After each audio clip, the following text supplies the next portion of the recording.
Hey everybody, welcome back to the IzzyVerse. Today's guest is Ben Harvey. We'll be talking a little bit about his artwork, how he got started, a little bit about what his changes in his art style. All that's coming in the next couple of seconds. But before I want to talk to you guys a little bit about what's going on this week in the IzzyVerse. As you may have already heard, if you haven't heard the news already, comic legend George Perez has recently passed away. And a few weeks ago, another legend passed away, Neil Adams. And we're going to be spending some time this Thursday to talk a little bit about their artwork, their legacy, what they did for the industry. The word icon gets thrown a lot, but these two are truly icons in the industry. So we'll talk a little bit more about them on Thursday's show. So be on the lookout for that. I'll be posting some stuff out really soon so you guys could watch the show this coming Thursday. Also, this Saturday, in fact, this Saturday over the weekend, I'm going to be at CradleCon. I'm going to be in CradleCon. I'm going to be joining with Nate Melendez. He's a friend of the channel who's actually been in the channel, and we're going to be tabling at CradleCon over in Long Island. So I get to see my Long Islandites over there at CradleCon May 14th and the 15th. Come out there, say what's up, say hi, and who knows, you might win something as well. All right, and keep it nice and simple today. I'd like to introduce to you an artist that I met a few months ago at the Bronx show. He is a fantastic artist who's been doing a lot of covers for Marvel, DC, Independence. He's done a Teenage Mutant Last Ronin cover, Something's Killing the Children, House of Slaughter as well. So let me introduce to you guys all Mr. Ben Harvey. Hey, Ben, what's going on, man? Hey guys, how are you? Good, How you doing, good. Izzy? I'm doing good. I'm doing good. How you doing? I'm good, man. Good. Things are busy here. Always Things cooking in the kitchen. I feel you, man. Sometimes it's steak, sometimes it's chicken, a little bit of lobster, all good, right? Yeah. Sometimes you want to go vegan. You never Sometimes know. you go vegan. My wife is vegan, so yeah, absolutely. I know exactly what you're talking about. Me, I'm a steak guy. I just had one right before we even started. It was I hear you. really, Yeah. it was really good. But I don't think that our folks are interested in what we eat rather than what we do, and that's art. hmm so so Ben, before I start showing off some of your work, talk to me a little bit about who you are and how you got started in the industry. Well, I'm an illustrator in the industry. I'm more recently known as a cover artist. I got started, ooh, way back in 2008. I'm going to pinpoint it. It was kind of like a rocky start for me. I was in and out of like employment at the time, and I had found a illustrator here in Philadelphia that was doing comics for this company called Tokyo Pop. And Tokyo Pop was like, if you guys, any of your audience remembers, Tokyo Pop was like a huge manga publisher here in the States. And he was, doing work for them, several projects at the time. And I was kind of brought on as like an assistant illustrator. And so that meant I was trying, basically like doing the bottom rung of bottom of the barrel kind of things at the studio, doing like hands and feet, eyeballs on pages, laying things out for him. And he would come in and kind of figure things out from there. And then after that, I kind of kicked around for a few years. But it wasn't until I had met a friend of mine who did a Ninja Turtle books it wasn't IDW back then, but whoever was publishing Turtle books back in the 90s, he was doing work for them. And I had made friends with him at the current job the job at the time that I was working at. And I was like, hey man, if you don't mind, can you send some of my stuff to your editor that you're working with? He's like, yeah, sure, no problem. And that's where, and what we'll go into next is the, I guess eventually we'll go into like the Team MT Batman cover that I did for IDW not too long ago. And it kind of went from there. I mean, after that, I got, another cover and another. And here I am now today, after a series of like fortunate events, I'm honored to be able to like, do this as my full-time job now. Whereas before I was kind of doing this on the side, so. Yeah. I know exactly what you're talking about doing things in the side and then trying to, do the as we were talking earlier, the hustle, right? It's a So hustle. Yeah. so with that being said, were there moments where you were like, I'm just done, I'm giving up, it's too much work, it's too much for me, or did you just Yeah. like always push through? Yeah, I mean, that was maybe like 20 minutes ago. You missed the meltdown that I had. But yeah, but no, I mean, yeah, there are, I mean, it's hard to be an artist. I mean, no matter if you're at either ends of it, you know, if regardless if you're like a beginner, if you're a pro, you know, there will be times where you're either like debating yourself, is what I'm working on, how do I even figure this out? How do I make this face look the way I want it to? How do I draw this body in these proportions? Versus like at the end of things, or like towards your pro end of your career, where you're like, well, I've learned all that stuff. I know how to do it. How do I make it so it looks like different from like the thousands of other things that I've done before? And you're constantly questioning yourself. I go through that like every day, trying to make things different than what I've done before in the past, and learning new techniques. And I'm not really quite at the pro level just yet. I don't consider myself a pro just yet. My hardest my hardest critic is myself. I'm kind of in between the two right now. Like I want to learn a lot more. That I get learn a lot more things than I have learned now, and get to that point where I consider myself a professional. But that may be years down the line. But so where I'm at right now, there have been times. I mean, like yeah, I've been like, hey, I can just give up and like and go throw boxes around for like Amazon or something like that. You know, where times have like been tough. You know, because you're supporting. I'm supporting myself mainly off of shows and covers. Not to get too into the weeds about it, but like you know, it isn't quite as like frequent as everybody like to be. There's like as a freelancer, any freelancer, there are times where there are dry spells, and you have to kind of like hustle and find out things to do in between all that.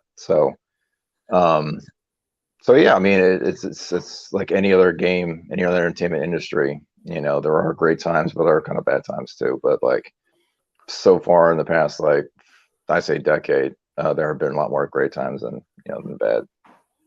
And there is a reason why you do it, right? There's just this a distinct love, right, for it. So tell me a little bit about where that love started from, why you chose comics in to start with. It's not really like comics. I didn't choose comics. Comics kind of chose me. You know, it really comes from a place of like just doing art and kind of like letting your art kind of see where kind of let your art find a place in the industry, you know. And I found that the most lucrative for right now for me is doing comics. I could do manga art, I could do like video game design, or like character design, but I think in my strengths and also my like personal affections right now are in like the comic book universe. You know, I've been into video games and anime, but like I grew up like reading and collecting comics, and these characters just kind of speak to me. You know, it's just kind of to the point where it doesn't really feel like work anymore. You know, um, and yeah, I mean it's a passion of mine, and I love doing it. Why I choose to do it is kind of like I don't know. It's not really something I think about today to day. It's actually hard to answer you right now, because it's like it's just what I wake up and do every day. It's kind of like inbred in me at this point, you know. Yeah. So And what were those characters that you loved growing up as a kid? Because I know for me that it was always a Spider-Man, it was always a Batman, and then as I grow it's older, it became Adam Warlock, it became Thanos, it became that kind of stuff. Punisher, Wolverine, of course.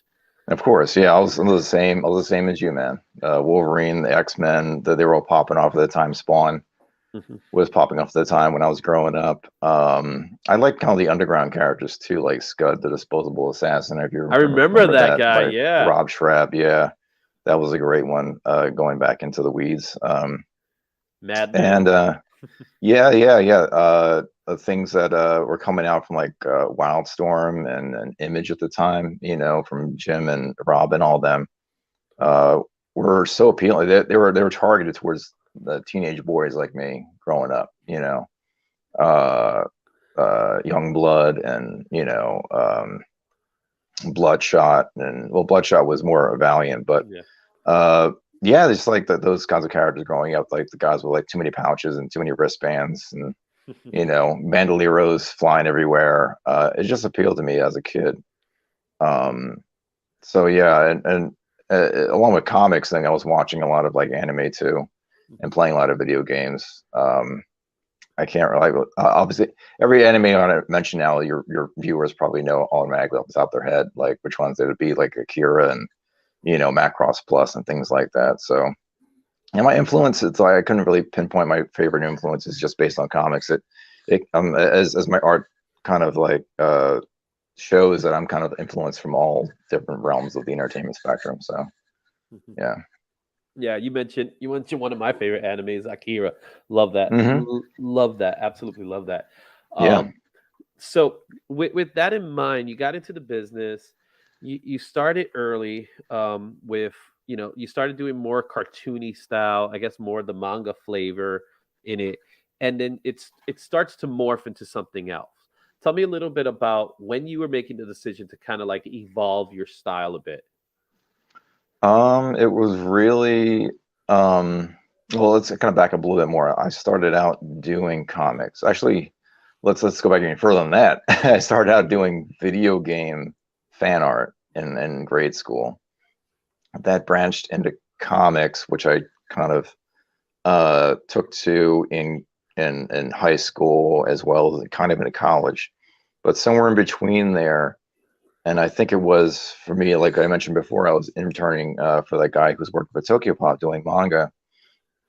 Um, I decided to kind of like change it to that because I felt like it was just so different from what I had been doing all along.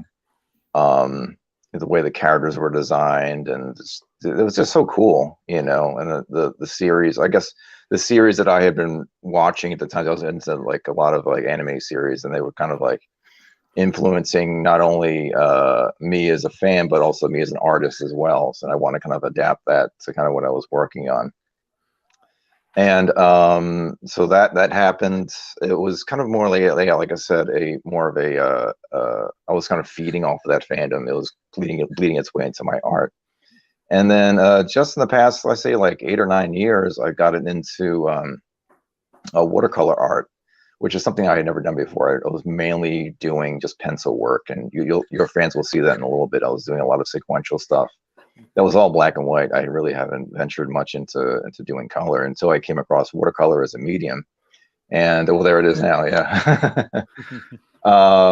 So yeah, so I had picked up watercolor, and with watercolor came a whole cavalcade of artists that I had never really like found found inspiration from, and artists like Brian Stelfreeze and the litany of other like watercolor artists that I follow, which led into other illustrator, which kind of branched off into like me doing research into illustrators of the past, and that's where I'm kind of at right now. Is that I'm following a lot of like older illustrators, like Dean Cornwell, and I can go on and on and on about those guys.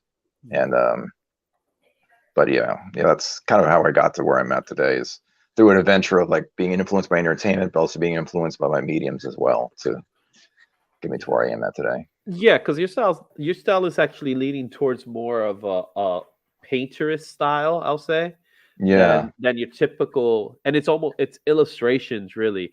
Um, Now, I just showed off a little bit of some of your sequential work from the Turtles book that you were working on, Hmm. and now as of today, you're more so of a cover artist. So to those people that are watching, who will be watching as well.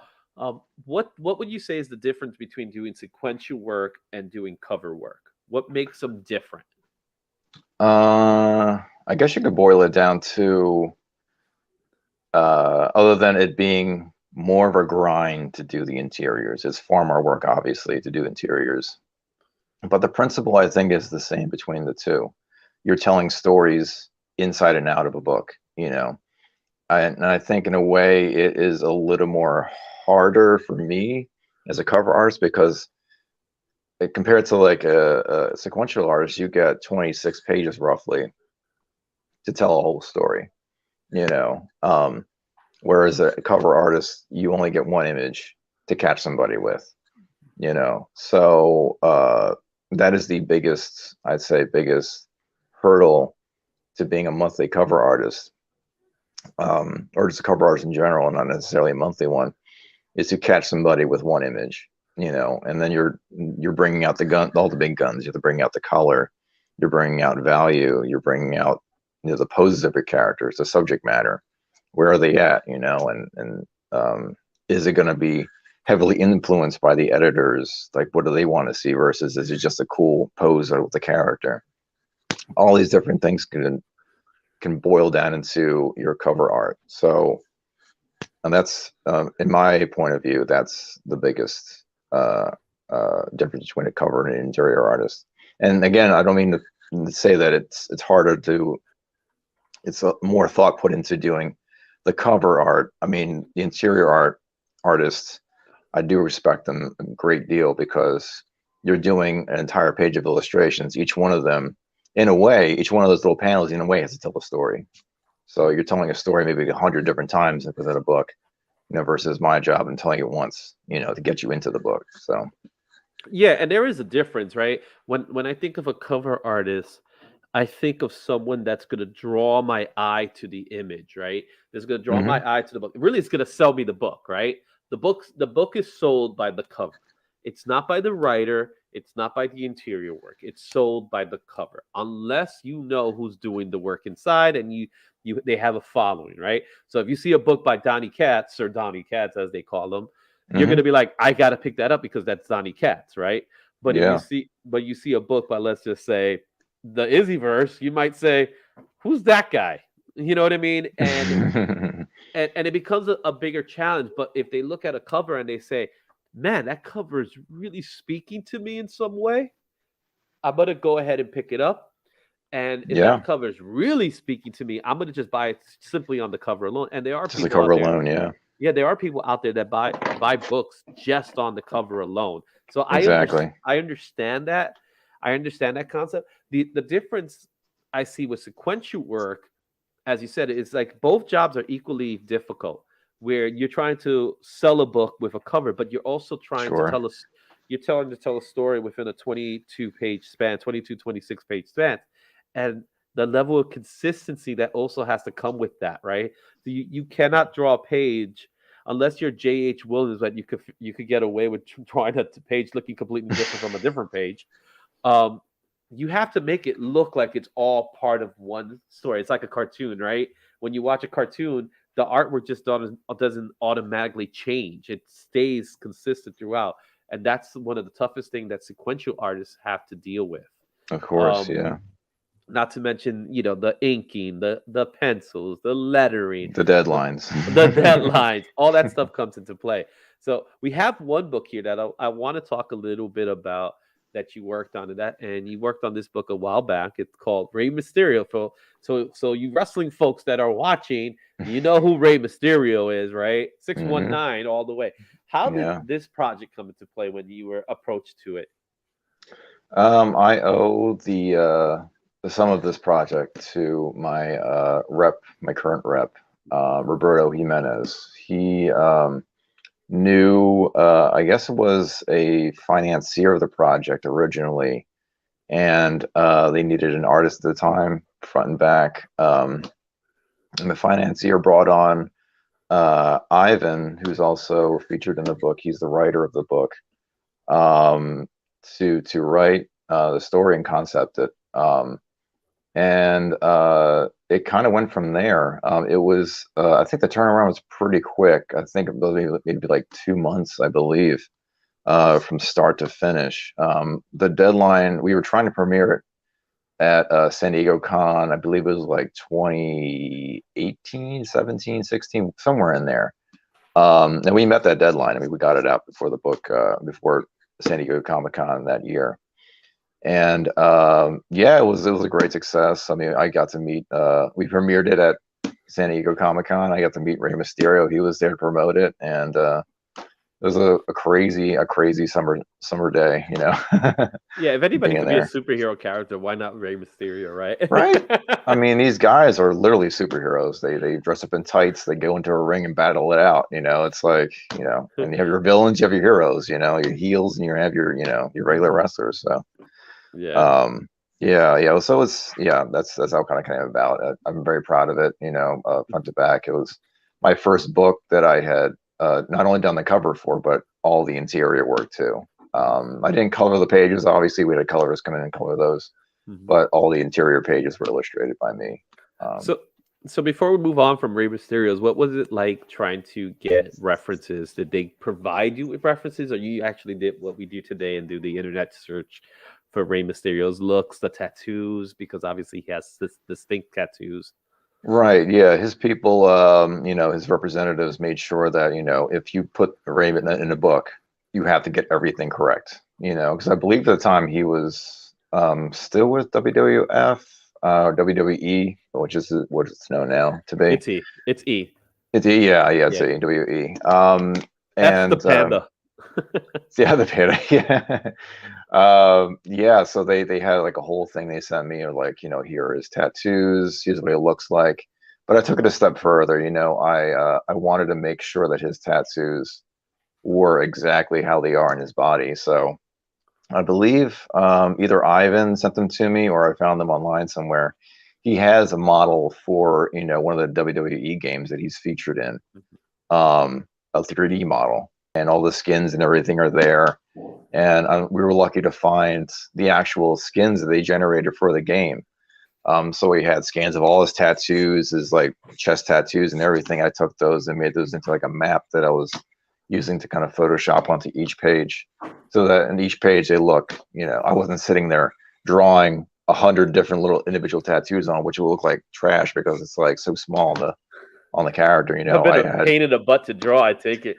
exactly, and we only had so much time to do it, you know, and I'm all about efficiency, trying to get things out faster and learning more. So yeah, I was lucky to find his tattoos online on a 3D model and use those for the pages. That's cool, man. My father's favorite wrestler was Rey Mysterio, Oh so yeah. he would have loved this book. Unfortunately, he's no longer with us, but he would have loved this. And we had a Rey Mysterio bobblehead that he actually loved. So, you know, just the fact that you did Rey Mysterio saying, "Oh, it's making me think about my dad for a little bit, man." So awesome. All right, going back to that Batman Turtles book, I got the cover here. I'm going to go ahead and show it to the crowd watching. So give me a second here so we could talk a little bit about this one, because personally, this is actually a really fun cover.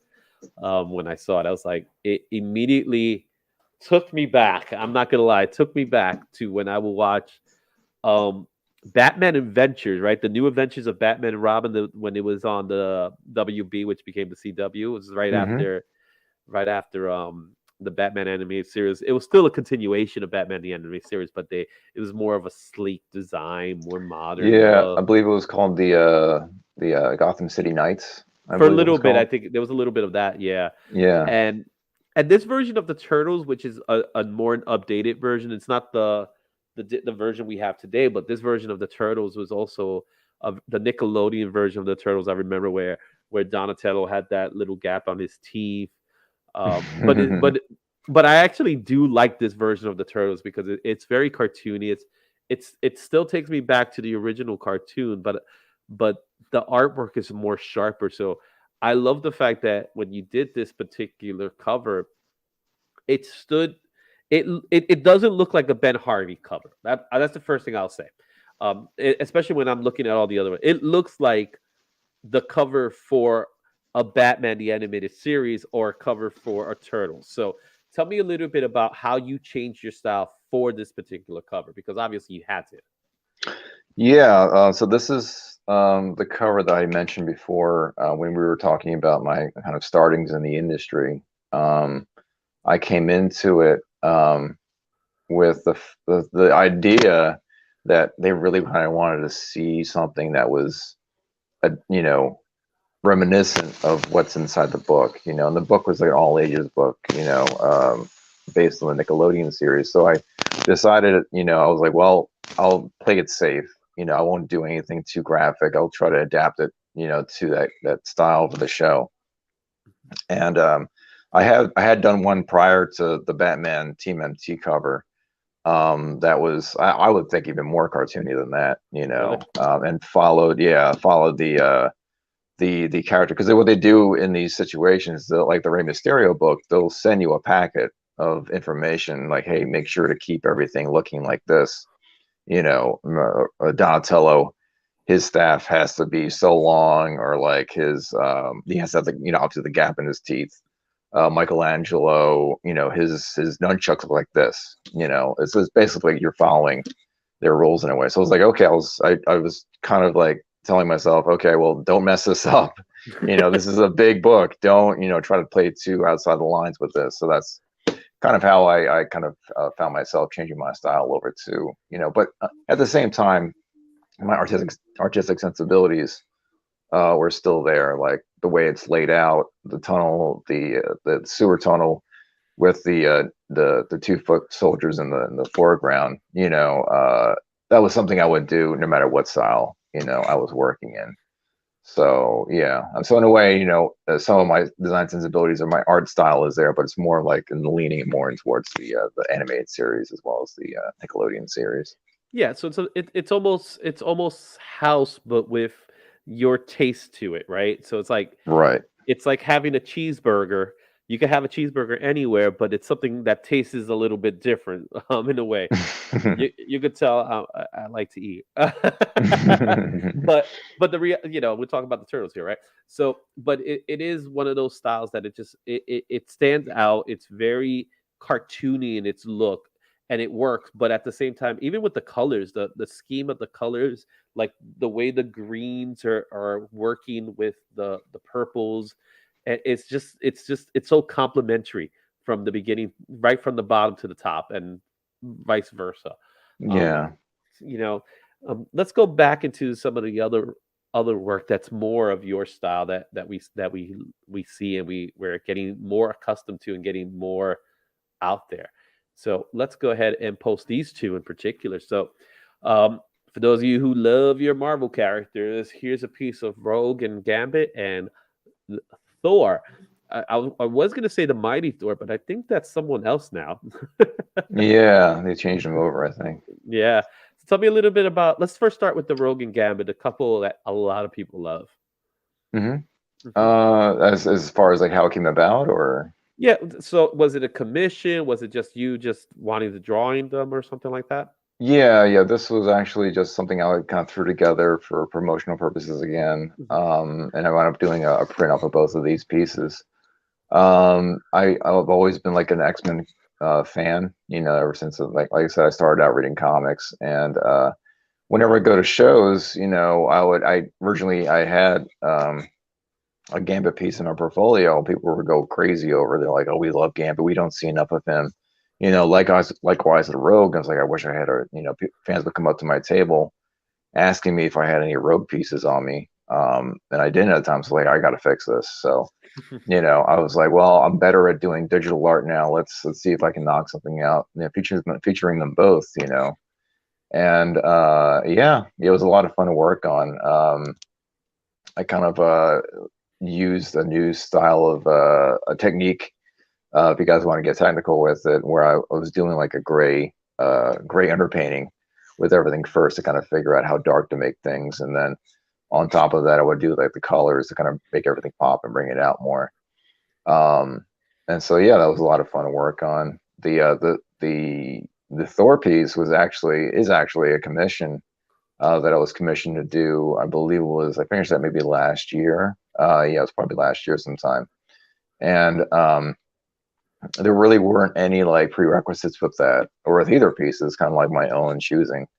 But I wanted to kind of show Thor guarding, you know, Asgard. You know, like you have to kind of cross this bridge to come, you know, to mess with the people here, you know, my people. And so this was one I did by hand, 100% by hand. Well, I wouldn't say 100%. I do all my layouts digitally, and layouts, by layouts I mean figuring out where to place things in a piece, how big and small to make a character, and so on and so forth. So with this one, I would say it was 95% by hand and maybe 5% by computer design. But and again, I was doing a gray underpainting for the Thor piece as well, going over top of it with watercolor. It's a huge multimedia piece. I kind of like do whatever a piece takes to get it finished. Mm-hmm. I will use that medium. Say it's like watercolor to start with, and if something doesn't look right, I'll go over it with like wash and pencil and marker and all different sorts of stuff, you know. So yeah, that's how kind of those two pieces wrapped up, you know. So I see with both of them, I could tell the difference based on what you just said. I could see the differences, right? With the Gambit and Rogue, the digital art is popping up a little bit more, where the Thor piece has a little more of an organic feel.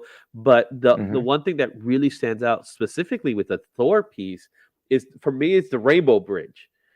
Right, that Rainbow Bridge is insane how it looks. If you would have told me this was digital art, I would have been like, oh yeah, I absolutely, I see it. So is there a little bit of airbrushing going on here as well, or no?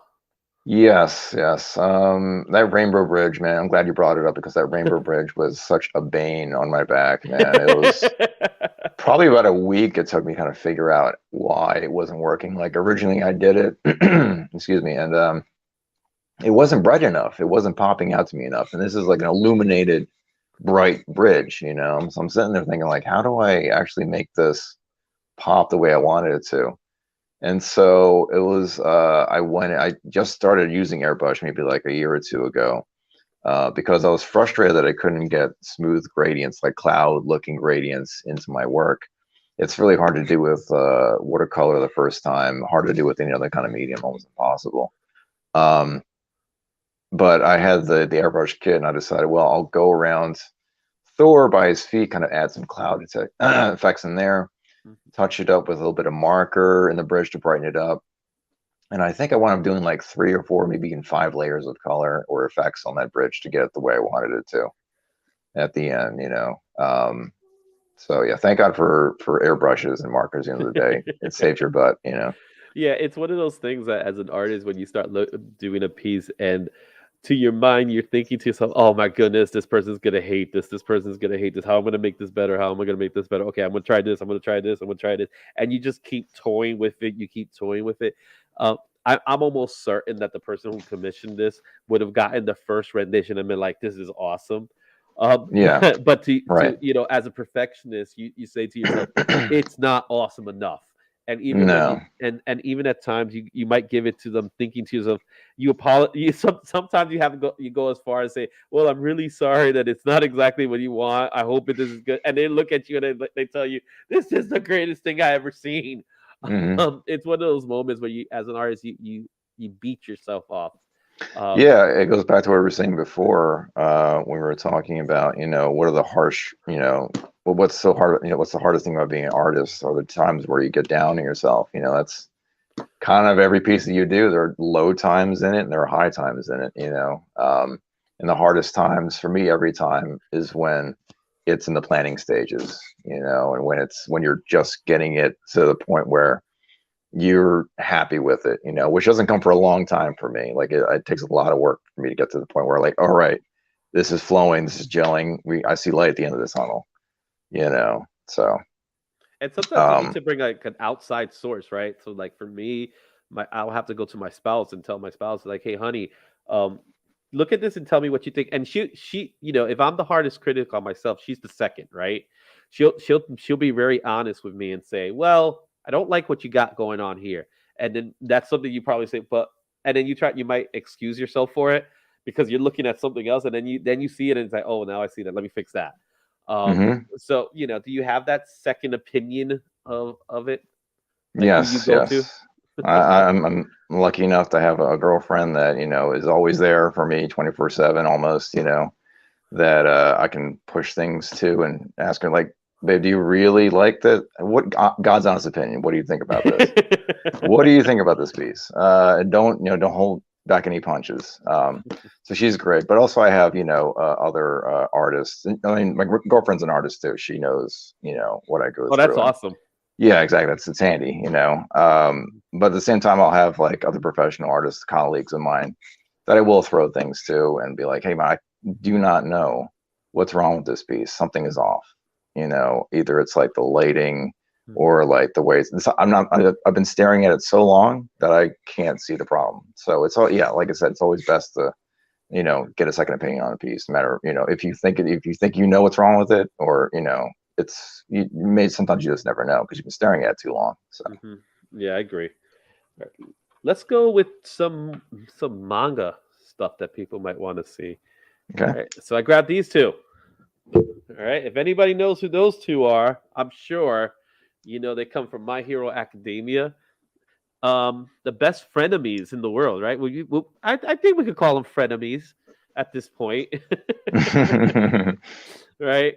Tell me a little bit because this is like a set of artwork, because it's not just these two. You also have like Naruto, one on Naruto.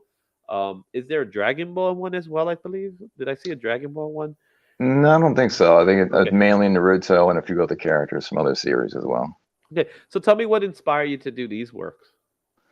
I like I said, my roots were kind of an anime. I love the style and the feel and the flow and the variety of different things you can do with the style. This is so different. I guess what I mean to say is it's different from everything I do day to day. With the comic book stuff, and it's nice to loosen up and kind of play around with the anime stuff every now and then. And doing it digitally too. I mean, it's a totally different way of thinking. You're mainly doing like things in like a cell shaded style, and you're allowed to throw like little effects on top of it too, like and when you look at Bakugo there, he has like the glowing palms of his gloves, or with a little bit of that smoke coming out of it. Yeah, exactly. And it's with Deku, with his lightning, all for one power there. It's very different from what I do day to day with comic book stuff, and I doing it in an anime style, you can actually crank it out a lot faster than you can doing the comic book stuff, because the characters are so much more simplified. They're made, manga style is made to be cranked out, on a weekly basis, doing like 26 pages a week. So everything's simplified and boiled down. And so I can maybe like get one of these done maybe like in 2 days. Whereas like if it was like a comic book style commission or a painting or something like that, it would take me like a week or two, And so it's just fun to do, kind of a breakaway from what I do day to day with my comic book work. Awesome. So let's take a look at another cover you did for Crossover. And what's interesting about this one, that this one has two different covers. You have the purple filtered cover, and then you actually have the full color piece. So I want to say you did the full color piece and then someone threw in the filter. Is that correct? Or am I wrong in saying that? You are a very wise man, because that is exactly what happened. So basically, how this happened was that the one image on the right is the cover I did, and then they had a back cover. This was like to give you more of a backstory how this came about. This was a retailer incentive cover that I did for Toy Wiz up in Nanuet, New York, and you can see their logo up there on the top left of the left-hand page. So that the illustration that I created was for the front. It was called what they call in the industry a virgin cover. There's no logo, no trade dressing, barcodes, none of that stuff on there. It's just straight artwork, which looks great. But like you kind of need to have a way for somebody to scan the book into the computer to ring it out at their counter, And so sometimes they'll put all that trade dress on the back of the cover and just feature the artwork in the front. So that's how that came about on the back, to just kind of like later filter on top of it to create kind of a cool effect and complement the yellow. I guess the yellow of the Toy Wiz and the blue kind of works well together, I think. Yeah. The only thing I'm going to say is like it's maybe a little too dark on the purple. Maybe if they lighten it up a little bit, I would say it will pop up a little bit more. But being that it's a back issue thing, it's really just so you can scan that barcode in the top, I guess. Right. For them, so it's not that big a deal, especially when you get the the beautiful cover up front. With the nice little battle scene in the background that kind of reminisces almost Fantastic Four #1 based on what I'm looking at now that I'm looking at it. Yeah. I was trying to go for like a street battle scene that was very similar to that. Swap out the swamp creature or whatever that was for the octopus there creature. The robot. Awesome. All right. And funny story, just to kind of, I don't mean to cut you off. No, go for it. Go for it. Funny story to this cover. I had laid out the entire book with the characters through the window there being all image characters. And me being sort of a greenhorn in an industry, should have known that if you use characters from image, that's kind of sort of a no-no. For instance, I had the Savage Dragon being in battle there, along with Mark from Invincible. You can't do that because they're all individually owned by their own authors. And I had to go back in. They came back and they were like, dude, we're not paying these people, more royalties to use their characters on this cover. So you gotta get license agreements. Exactly. So yeah, it was kind of a big edit that I had to do, but in the end, it was still a learning experience along with a lot of fun. And also too, the one more thing is I had all their books in the background next to where the guy is standing. The entire stand was full of image covers, and they were like, again, we can't, we still can't use those, man. You gotta change them. So I had to change those around for publication. Did you get the I love it, but? Yeah, exactly. Yeah, it would be cool. Now, do you have that original piece? Do you have that original piece still intact in some way? Well, see, the thing with a lot of my digital work, I tend to work them out 100% in the computer. There really isn't an original to that. Unless you want to get into NFTs, then there might be an original file floating around somewhere. Might be, right? Right. All right. So let's go up with something that you're actually promoting right now. So let's go into let me make sure I know which slide it is.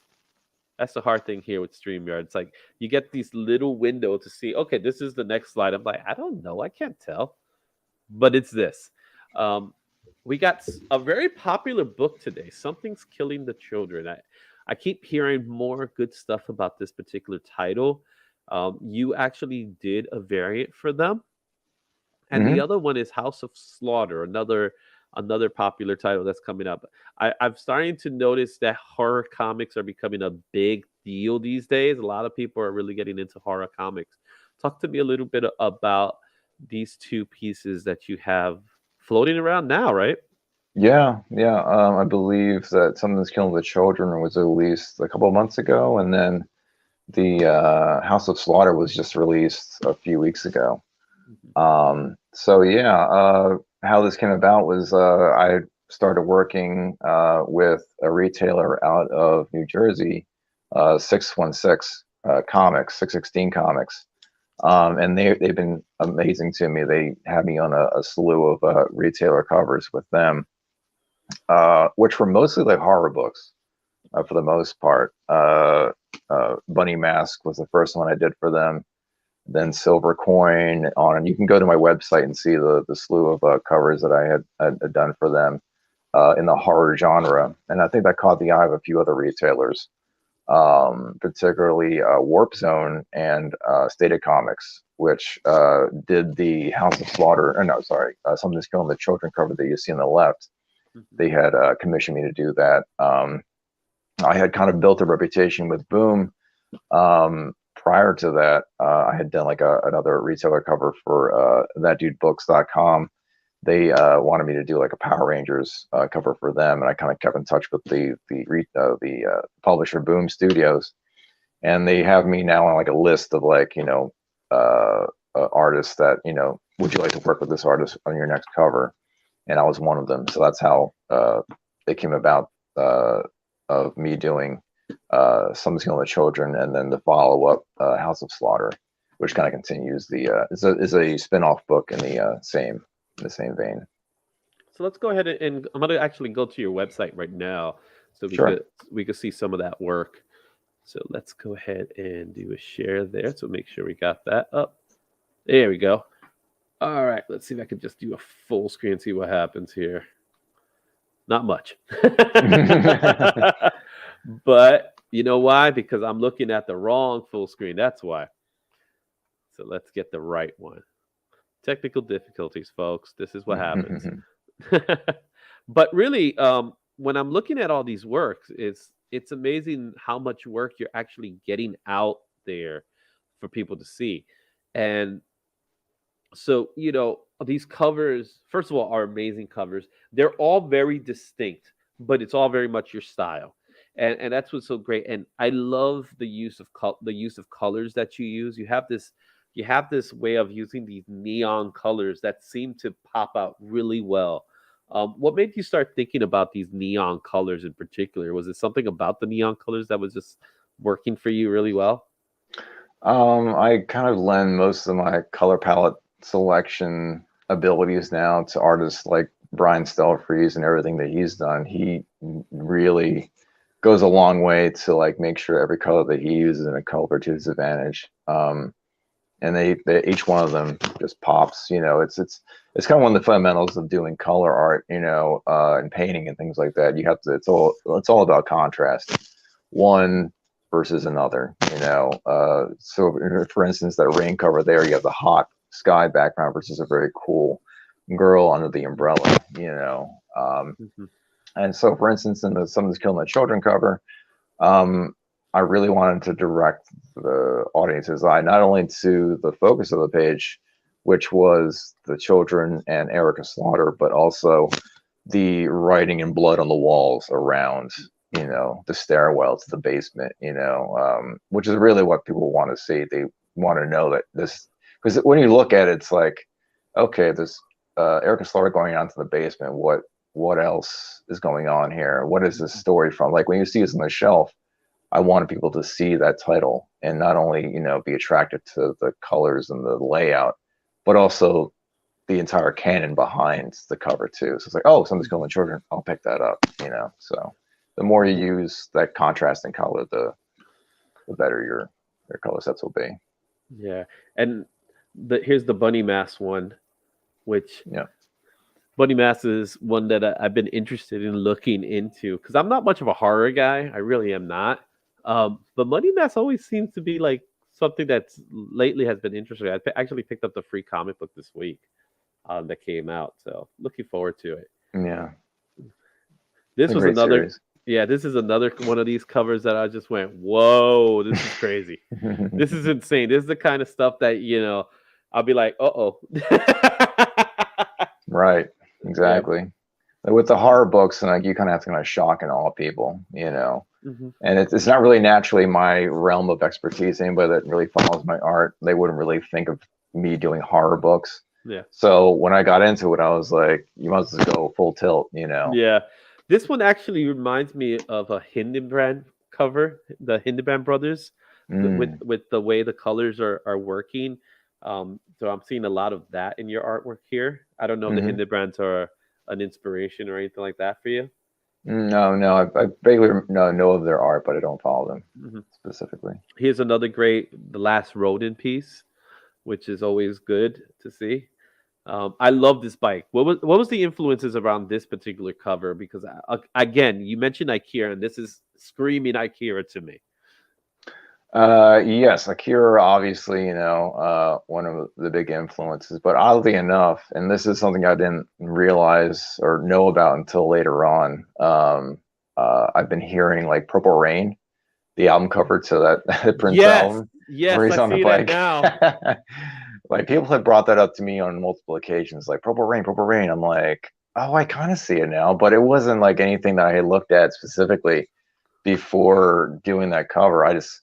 What I had seen, him on the bike in the promotional material. I was like, I have to do that. Why not? Everybody else is probably having like leaping, throwing shurikens and like, Mhm. attacking with swords and stuff like that. And I was like, let's do something different. Again, going back to what I was saying before about with everything I do, I try to do something different, each cover and challenge myself. So yeah, that's how it kind of came about. It was just the perspective bringing you into the bike as well as like telling a story within one image. It's him versus this giant glowing citadel in the background, and all he is, he's just a turtle on a bike, you know. Yeah, and even the subtleties of some of the work. It's like the wetness of the floor, like the floor. It it's not raining at this moment, but you knew it was raining, so the floor has this wet feeling into it. I love that kind of art when you put that much detail. That Sure. to maybe to the average viewer, they're looking at it as like, oh, look how cool this picture is. For me, being an artist myself, is like I love the fact that you took the time to do that, to make it look like the floor is still wet from the rain. So that's the kind of stuff that really stands out for me. And that's a good sign that I don't care what you say, you're a pro's pro at this point. You know what I mean? It's like you got your covers on major books. You're in the industry. You're not in between. So don't cut yourself too short, man. Well, I firmly believe in, if you're going to do something, do it to the best of your ability, you know. Yeah, and in the Green Ranger, I've never been a Power Ranger guy. I'm gonna say that right here to the it's not me. It's just they were past my time.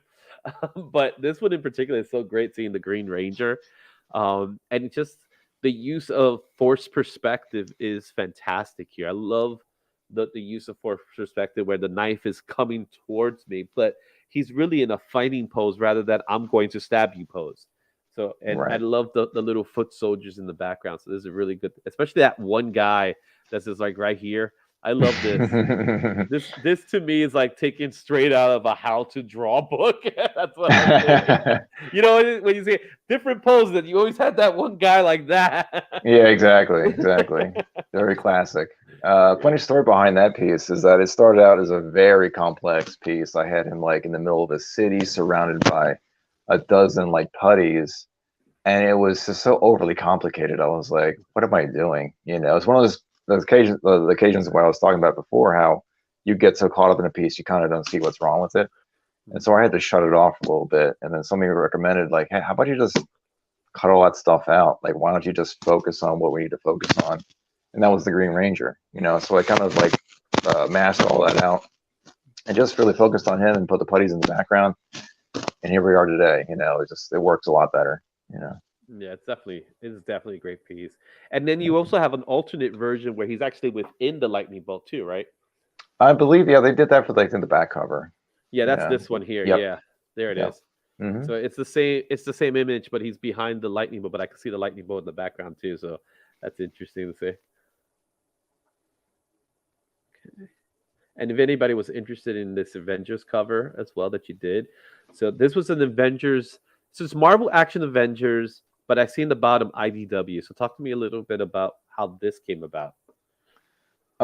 This spurned from the first two turtle covers that I did through IDW. I had kept in touch with one of the editors there, Bobby. He was the guy who gave me my first covers there, and I contacted him shortly after I completed the Ninja Turtles thing. I was like, hey, do you have anything else for me to do there? And he's like, yeah, sure, I'll throw you with this Avengers cover. And I was more than elated to do it because, again, it's Marvel. It's like the Avengers. Yeah, why not, And so, yeah, I kind of wanted to take your eye into it, starting with Captain America, but have like kind of Black Panther kind of looming in the background like he always does, not merely like the focus of the piece, but more like kind of a centerpiece, subdued in a way, and then with Iron Man and Thor in there as well. It's an all ages book, but Yeah, again, I could actually tell, believe it or not. yeah, it kind of continues that cartoony style that I was kind of doing at the time. This had to be like 5 years ago, probably more. I'm not sure. Yeah. But yeah, it gave me. I didn't really fear it. I was kind of elated because I not only got to work on Marvel characters, but I got to play with those poppy colors that I used in the piece. Those hot blues and yellows and such. So Awesome. And again, if you guys ever get a chance to go to this website has some amazing work. Some of his illustrations are here that you can see. Um, this Magneto piece in particular, I think it's gorgeous. I love the Alex Ross of it all. thank you. From it because this channels Alex Ross here in this style, but the fact that he has the missiles coming to him, but it's almost like very very messianistic in its style. Yeah. So I see that a lot of good stuff there. I specifically enjoyed looking at this bishop because it did bring me back to the Waltz Portacio version of Bishop, which he's my personal favorite version of Bishop. I didn't like the crew cut haircut. It's like I love I for me it's about the dreads, right? What makes Yeah. Bishop so cool is his dreads, the scarf, and the guns. Of course, it's the guns, right? Right. You got to wonder, like, if he's supposed to be in the future, how's he getting a crew cut in the future? You know, has he got a barber there? You know, the dreads make so much more sense to me. Yeah, that time when they cut it, it's like, no, you didn't get it. And of course, a personal favorite of mine, because if you guys know me, I got a daughter named Jubilee, and we saw this one, and again, it was I love the Generation X sticker that she has in there, and obviously another homage to Akira, of Yeah. course, Gotta the pay bubble gum. homage. So yeah, so this is one of my personal favorites. We're actually thinking about picking this one up Cool. when we get a chance. So hold one for me because I definitely want one. Sure will. Yeah, Jubilee, like, you gotta see the Jubilee they got of me. She always says it like that. They got of me. So it's a really good one. And again, if anybody wants to take a look at it, it's benharveyart.com, and you always throw things up in your Instagram as well. So there's also some good stuff there. You can see some of his published work, sequential work. Right now, it doesn't want to load up. It's all there. The anime manga stuff is all here.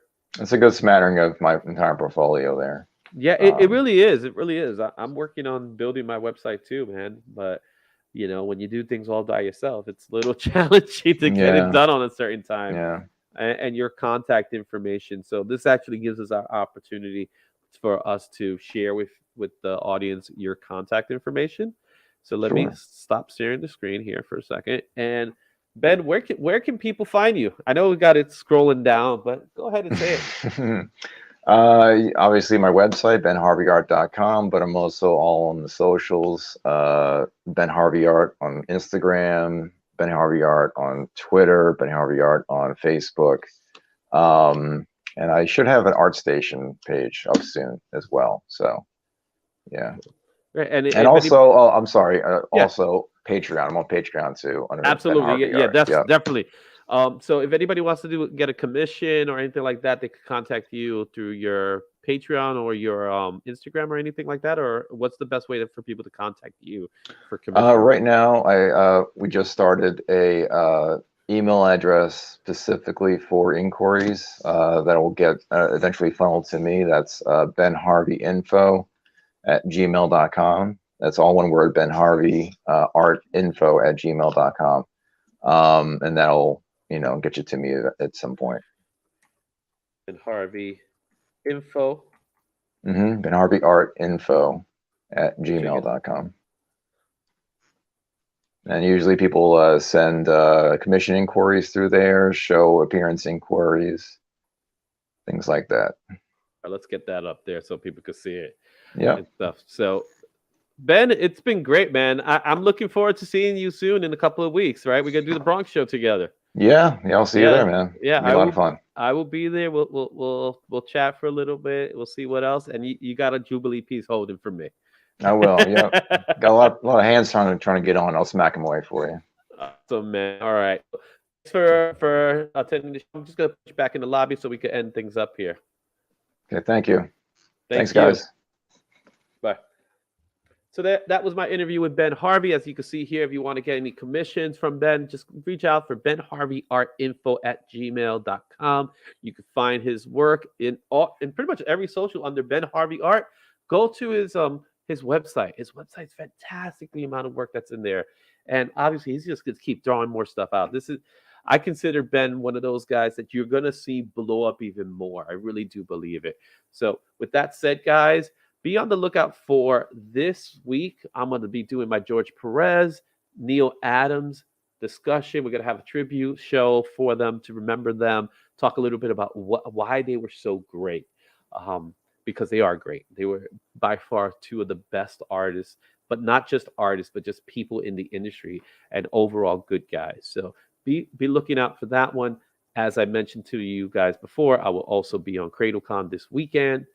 Go out, say what's up, say hi, and most importantly, man, like the channel, subscribe to the channel, tell your friends about the channel. My goal is to make this grow. We're almost at 600 subscribers. If we get to 600 subscribers, I guarantee you I'll have something for you guys. So I will have something for once we hit 600. So just get those subscribers out for me. I mean, we're not that far off. We're about 25 left to 600. So guys, I'll see you next time on the IzzyVerse. Take care and be good. Bye.